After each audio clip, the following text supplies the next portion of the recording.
안녕하십니까, 알림이 황희두입니다. 지난 영상을 통해 여가부 폐지로 실컷 어그로 끌더니 김현숙 같은 사람을 여가부 장관 후보자로 내정한다는 소식에 비판의 목소리를 냈습니다. 이렇게 게임에 중독된 우리 청소년들을 보면 감정 조절이 안 되고 수면 부족이나 우울증 같은 걸 일으키기도 하지만 심하면 폭력이나 살인과 같은 범죄 행위로까지 연결되는 케이스가 있다. 게임 때문에 방화를 한다든가 다른 사람들에 대해서 어떤 가해를 입히는 일까지도 발생하고 있다고 얘기를 했는데요. 이런 사람을 여가부 장관으로 임명한다고요? 이에 대해서 비판했더니 게임 중독으로 마탱이 간 청소년들이 많다. 도박 중독만큼 심한 영향을 끼치는데 진영 논리에 빠져서 반대를 위한 반대만 하지 마라. 앞으로 큰 야망을 키울 거라면 이렇게 꽉 막힌 사고로는 지금 민주당 기성세대보다 더 큰 문제가 생길 거라고 본다. 이런 글을 누가 남겼습니다. 제가 이걸 왜 굳이 소개드리냐면 애초에 큰 야망 같은 거 갖고 있지도 않고요. 기울어진 운동장 속에서 합리적인 척 할 생각도 없습니다. 그리고 분명 윤석열 당선자는 여성가족부 폐지로 많은 청년 남성들의 관심을 불러 모았고 신의진 손인춘 논란 때도 제가 계속해서 비판하지 않았습니까? 이들이 지금 눈앞에서 사라진다고 해도 신의진 손인춘 느낌이 나는 사람들을 계속 데리고 갈 것 같다는 불안감을 계속 언급한 바 있습니다. 참고로 신의진 씨는 중독 대상에 마약, 알코올, 도박에 게임을 포함했던 사람이고요. 참고로 문재인 정부의 여가부의 시대착오적 셧다운제는 당장 폐지해야 한다. 이렇게 비판의 목소리를 낸 바 있습니다. 이외로도 e스포츠와 게임을 대놓고 무시하거나 커뮤니티 한줌론을 외치거나 셧다운제 같은 시대착오적인 법을 지키라는 경우 불합리하다고 생각해서 여야를 떠나 계속 목소리를 내왔는데 저렇게 반대를 위한 반대를 하는 분들이 계셔서 다시 한번 짚고 넘어가려는 겁니다.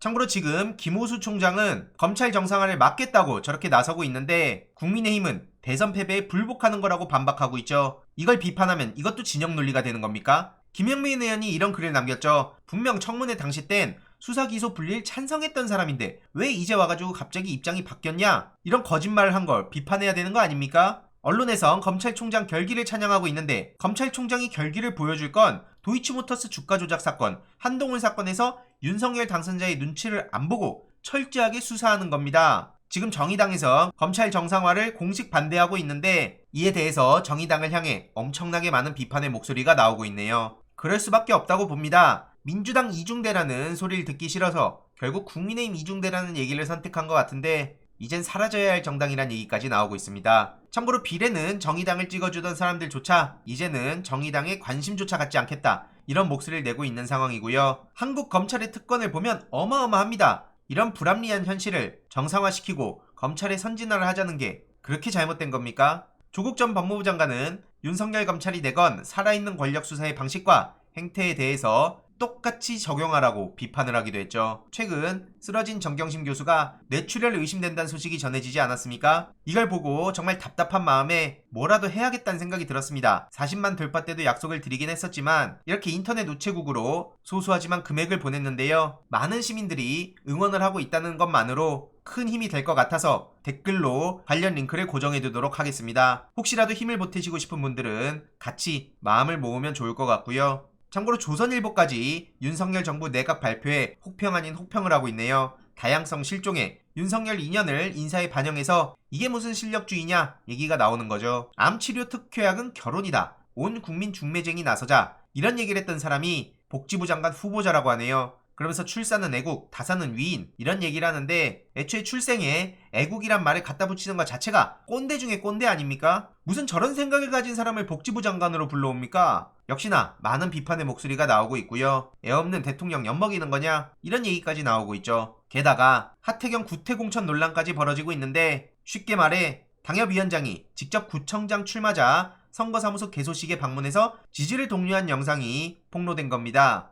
여태까지 공정 경쟁을 강조하던 사람 바로 하태경 본인 아닙니까? 이걸 보면서 그냥 구태경 그 자체란 생각이 들었고요. 해운대가 발전하려면 하태경부터 뽑지 않아야 된다. 지난 3년간 해운대 바뀐 게 뭐가 있냐? LCT 수사부터 해야 되는 거 아니냐? 이런 비판의 목소리까지 나오고 있죠. 심지어 경제부총리에 지명된 추경호 의원은 마찬가지로 공천 잡음을 일으켰네요. 참 구태 중에 구태라는 생각밖에 안 듭니다. 이해로도 윤석열 당선자 취임식에 BTS 초청을 안 한다고 결정을 내렸다고 하는데요. 애초부터 무리한 요구였죠. 그런데 최근 BTS가 청탁금지법 위반을 했다고 논란이라는 보도가 나오는데 언론사 기자, 임직원 해외 출장, 자비부담 원칙이다 이런 얘기가 나오고 있는데 하이브는 법무팀 자문을 마친 사안이고 권익위 측에 문의를 했고 답변을 받았다고 입장을 전하기도 했습니다. 하다하다 이젠 BTS까지 건드리는 거냐? 라고 부글부글하는 시민들이 점차 늘어나고 있고요. 그렇게 됐을 땐 유튜버이기 이전에 아미로서 적극적으로 비판할 예정입니다. 추가적인 소식 계속 전해드리도록 하겠습니다. 이번 내용도 유익했다면 구독, 좋아요, 알림 설정,